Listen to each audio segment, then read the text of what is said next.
Testament of Asher, concerning hypocrisy in vice and virtue. Chapter 1. Asher. The record of the testament of Asher, what things he spoke to his sons in the 120th year of his life. While he was still in health, he said to them, My children, listen to me. I want to tell you what is right in the sight of God. God has given two ways to the sons of men, two different mindsets or lifestyles, and they lead to two different eternities. The two ways are good and evil, and we each have two natures. Therefore, if the soul takes pleasure in good, all his actions are righteous. If he sins, he immediately repents, because his mind is focused on righteousness. He rejects evil, and this uproots the sin. If the soul focuses on evil, his actions begin to be evil. He drives away the good and becomes increasingly evil. Belial rules over him, and even the good he does perverts to evil, because the poison is in his heart. Chapter 2. Evil that appears to be godly. Footnote Y, 2 Timothy 3:5. There are those who speak good for the sake of evil, which only brings trouble. Number 1. A man who shows no compassion upon a truly repentant sinner. This looks like righteousness, but is actually sin. Number 2. A man who chooses to live with or even die for an evil person because he loves him. This is an appearance of righteousness, but is actually sin. Number 3. There is a compassion that conceals evil in the name of mercy. It may seem good, but it only brings more evil. That kind of compassion turns mercy into sin. Number 4. One person steals, cons, plunders, and defrauds, but pities the poor. He seems both good and evil, but in reality he is only evil. When he defrauds his neighbor, he provokes God, and swears falsely against the Most High. Even though he pities and refreshes the poor, he sets aside the law of God, defiling his own soul. He may appear to be good, but in reality he kills many and pities few. Number 5. Another person commits adultery and fornication, but abstains from meats.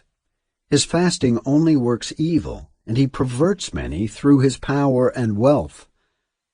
The fornication turns his fasting into sin. Such men are like swine or hares. Footnote Z, Leviticus 11:6-8. Only half clean, but in truth they are unclean, God's heavenly tablets have declared. Chapter 3. The Hypocrite. My children, do not be like the hypocrite, practicing both good and wickedness. Instead, hold fast only to what is good, for God rests in goodness, and all men desire it. Flee wickedness. Destroy the devil by your good works. The hypocrites do not serve God, but their own lusts, pleasing Belial and other men like themselves. Chapter 4. Godliness that appears to be evil. Hypocrites consider godly single-minded men to be in error. Number 1. They say putting a murderer to death is evil, but in reality it is a good work, because it uproots and destroys evil from the land. Number 2. They do not understand that it is not hypocritical to show mercy on a truly repentant adulterer and thief, but punish the unrepentant sinner. Both are acts of righteousness, because he follows the Lord's example, in that he refuses evil that appears to be good and that which is obviously evil. Number 3. They also think it hypocritical to strive against those who carouse, but the righteous know that by tolerating sinners they will pollute their souls and defile their own speech. It is a righteous act to both refrain from these actions and forcibly stop others from doing them. Such men are like stags and hinds, because in a wild condition they seem to be unclean, but they are altogether clean. They walk in a zeal for God, and abstain from what God also hates and forbids by his commandments, and they ward off the evil from the good. Chapter 5. The Single-Minded. My children, you see how that there are two sides to all things. One opposes the other, and one is hidden by the other. Death succeeds to life, dishonor to glory, night to day, and darkness to light. And all things are under the day, and just things under life. Everlasting life also awaits death. Nor may it be said that truth is a lie, nor right wrong. For all truth is under the light, even as all things are under God. All these things I proved in my life, and I wandered not from the truth of the Lord. I searched out the commandments of the Most High, walking single-mindedly with all my strength unto that which is good. Chapter 6. Live a righteous life. My children, remember the commandments of the Lord. Single-mindedly follow the truth, for the hypocrites receive twofold punishment. Hate the spirits of error that strive against men. Keep the law of the Lord, and do not practice evil with good. Practice only good, and keep all of the commandments of the Lord. Conduct your lives by him, and rest in him. Your actions will show if you are righteous and whom you follow, the angels of God or the angels of Satan. If the soul dies troubled, it is because it was tormented by the evil spirits it served through its lusts and evil works.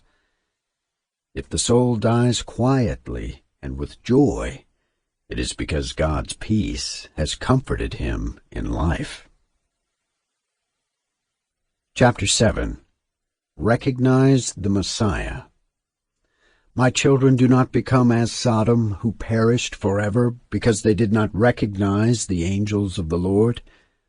I know that you will sin, and you will be delivered into the hands of your enemies.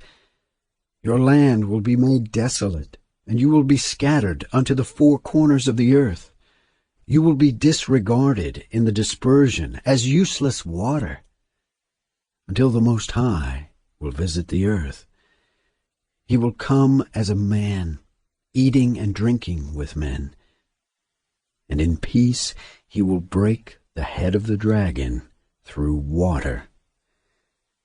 He will save Israel and all nations, God speaking in the person of man. Therefore, teach these things to your children, so they will not disobey him. For I have read in the heavenly tablets that you truly will disobey him, and act ungodly against him, not giving heed to the law of God, but to the commandments of men.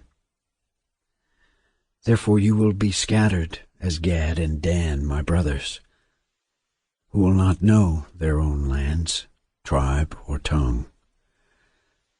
But the Lord will gather you together in faith through the hope of his tender mercy. For the sake of Abraham, Isaac, and Jacob. Chapter 8. Asher's death. When he had said these things to them, he charged them, saying, Bury me in Hebron. Then he fell into a peaceful sleep and died. After this his sons did as he had charged them, and they carried him up and buried him with his fathers. Commentary. Asher 7 predicts an expulsion to all nations. The Messiah is God incarnate, appearing on earth, who will bring salvation for Israel and the Gentiles.